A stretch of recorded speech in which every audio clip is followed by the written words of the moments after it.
جزاکم الله.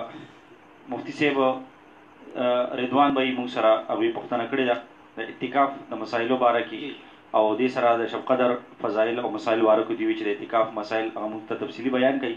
دغسې د اعتکاف فضایل او چې کوم د دې مسایل دي اهم مسایل نو دا لږ وړاندې پیش کړي.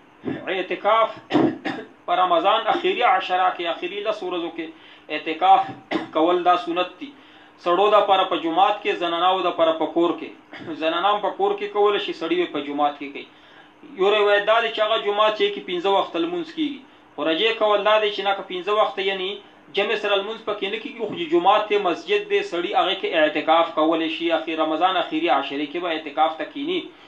نو کم شلمه روزه باندې د مخام نه مخکې به اعتکاف ته دننه کیږي، سړی دی او که زنانه دی. کده مخام سترګه ډوبه شوه او دی نه وتو لږ شان د لیټ شو نو اعتکاف یې نه کیږي، کم مسنون اعتکاف دی. هغې د پاره به د شلمه روژه باندې د مخام نه مخکې دننه کیږي.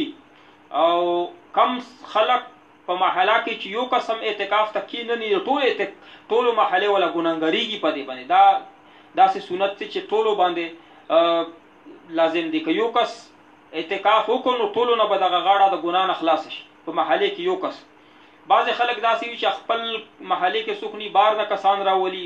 روایت شته ده چې دی غاړه پې خلاصېږي، بار نه کسان راشي. په بار صورت د محلې خپل خلکو له پکار دي چې یو کس دی په جماعت کې په اعتکاف کې کښېنوي او زنانان په کور کې اعتکاف کولی شي. دې سره د اعتکاف هغه مسایل چې کله جماعت کې اعتکاف یو سړی وکړو نو جماعت نه بهر به وځي نه. یو سړی بیمار شو نو کله بیمار شو په اعتکاف کې دننه د علاج کیږي نه، بهر سپتال ته تګ وي، سپتال ته بوتلو نو اعتکاف یې مات شو، ګناهګاریږي نه ځکه بیمار شو، خو اعتکاف یې مات شو. او که بیا د اعتکاف د چا ماس یو زنانه دغه به د بیماري راغله نو هغه هم اعتکاف ماتي. یو سړی دی چې هغه روژه ماته شوه، روژه ورته لازمه ده، هغه هم اعتکاف ماتي. خو چې بیا یې قضا کوي نو صرف د یوې ورځې روژه به هم ساتي، یوې ورځې اعتکاف دی وکړي، قضا یې نشته. خو یو روایت داسې دی که څوک قضا خامخا کوي نو یوه ورځ د روژه وساتي رمضان نه بعد، یوه ورځ دی بیا اعتکاف وکړي. او چې بیماري راغله زنانه باندې په کور کې دننه هغې اعتکاف ماتېږي. جومات نه چې بهر څوک ووتو که په هیره سره اعتکاف ته هیر شوی و بهر ووتو بیا هم اعتکاف یې مات شو، یعنې اعتکاف یې فاسد شو، مات شو. او دارنګې یو سړی دی چې هغه لمبا لپاره بهر ګرمۍ اخیستې بار وځي لامبي، هم اعتکاف یې ماتېږي. او کم کس دی چې هغه جومات کې کمې غسلخانې دي هغو ته لاړو او دس دپاره چرندام دپاره په ځان باندې اوبه واچولې، هغه ځکه خیر دی. خو سپیشل به لمبا دپاره نه ځي، یو د جنابت ولا غسل د هغې دپاره تللی شي. یو کس دی چې هغه په اعتکاف کې ناست دی خو روټۍ ورته د کور کې څوک نشته چې روټۍ ورته راوړي، نو دی په پټه خوله باندې به کور ته ځي، روټۍ به راوړي ځان له، روټۍ دې خوري، دې نه غیر ضروري خبرې به نه کړي. جومات کې چې کښېني دنیوي خبرې به نه کړي. اهمه مسله چې مونږ بیانوو، اعتکاف ډېره مسایل مونږ تاسو ته پته ده، خو کم کسان چې ځان سره موبایل وړي، هغه موبایل چې په هغې کې دغه ویډیوګانې دي نو هغه د اعتکاف ته نه کښېني. چې موبایل ویډیو کتلو نه بغیر یې وخت نه تېرېږي. لکه رمضان کې چې مونږ تاسو کم کار شروع کړی دی نو جومات ته د هغه موبایل یوسي چې په هغې کې مختلفې ویډیوګانې دی ګوري، ځینې پکې سندرې ګوري، ځینې پکې مختلف څیزونه ګوري. جومات ته داسې موبایل ځان سره وړي نو دی د اعتکاف نه کوي. اعتکاف څه فرض نه دی چې دی خامخا په ده باندې فرض دی چې دی نه نشي، اول خو دی منی شي. خامخا داسې یو ساده موبایل وړلی شي چې هغه باندې خبرې کېږي. خو کم دغه د ټچ موبایل دی چې په هغې کې ویډیوګانې دي، په هغې باندې ټایم ضایع کېږي. داسې موبایل چې جومات ته وړي نو اعتکاف ته نه کوي.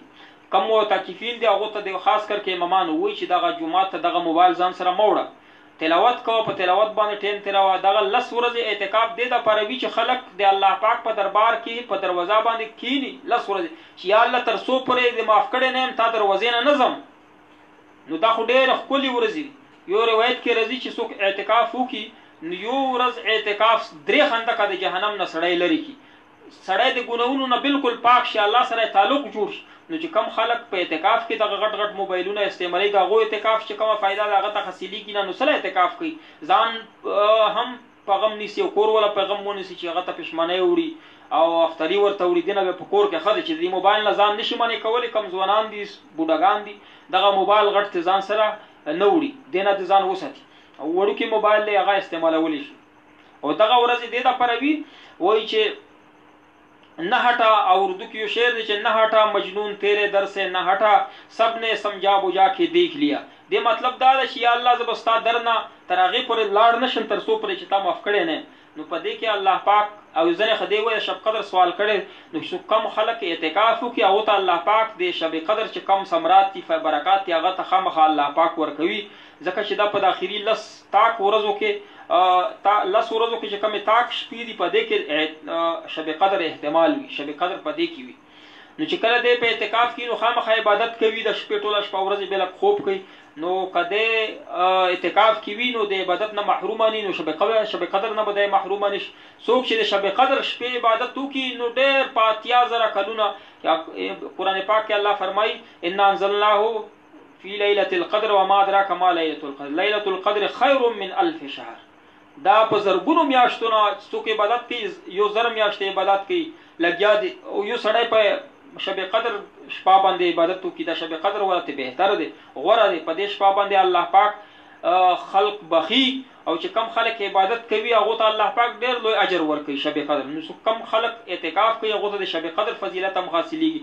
نو بالخصوص د غټو موبایلونو نه او د غلطو خبرو نه، دنیوي خبرو نه په اعتکاف کې د 10 ورځې کې ځان بچ کړي چې اعتکاف ثمرات او برکات تاسو ته